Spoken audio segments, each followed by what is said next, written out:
आचार्य द्रोणाचार्य राजकुमारों को धनुर्विद्या की विधिवत शिक्षा प्रदान करते थे।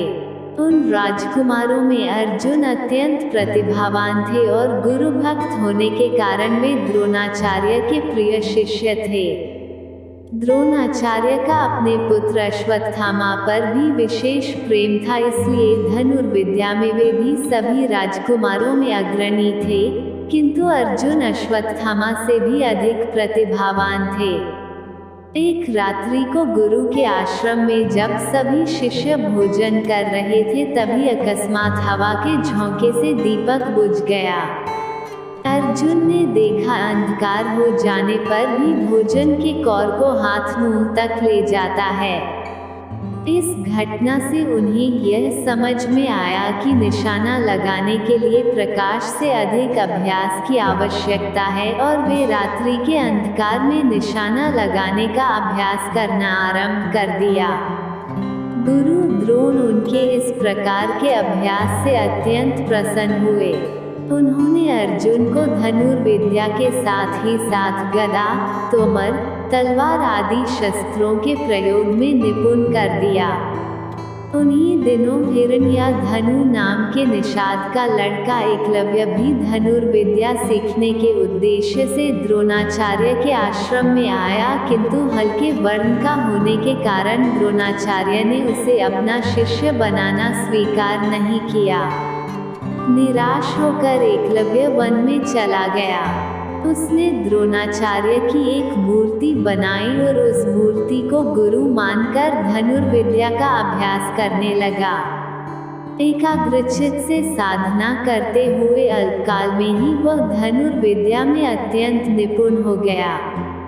एक दिन सारे राजकुमार गुरु द्रोण के साथ आखेट के लिए उसी वन में गए जहां पर एकलव्य आश्रम बनाकर धनुर्विद्या का अभ्यास कर रहा था। राजकुमारों का कुत्ता भटक कर एकलव्य के आश्रम में जा पहुंचा। एकलव्य को देखकर वह भौंकने लगा।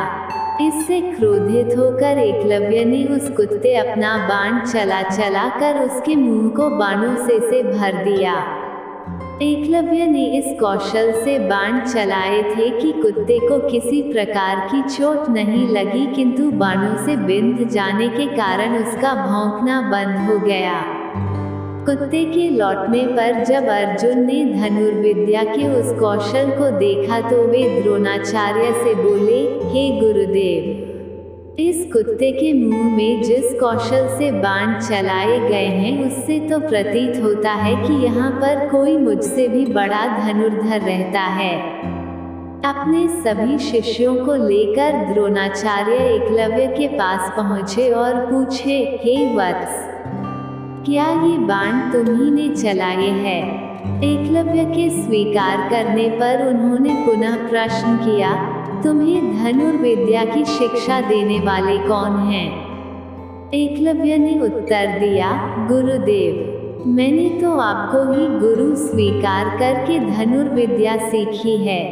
इतना कहकर उसने द्रोणाचार्य की उनकी मूर्ति के समक्ष ले जाकर खड़ा कर दिया। द्रोणाचार्य नहीं चाहते थे कि कोई अर्जुन से बड़ा धनुर्धारी बन पाए। वे एकलव्य से बोले, यदि मैं तुम्हारा गुरु हूँ तो तुम्हें मुझको गुरु दक्षिणा देनी होगी। एकलव्य बोला, गुरुदेव, गुरु दक्षिणा के रूप में आप जो भी मांगेंगे मैं देने के लिए तैयार हूँ। इस पर द्रोणाचार्य ने एकलव्य से गुरु दक्षिणा के रूप में उसके दाहिने हाथ के अंगूठे की मांग की। एकलव्य ने सहर्ष अपना अंगूठा दे दिया। इस प्रकार एकलव्य अपने हाथ से धनुष चलाने में असमर्थ हो गया तो अपने पैरों से धनुष चलाने का अभ्यास करना शुरू कर दिया।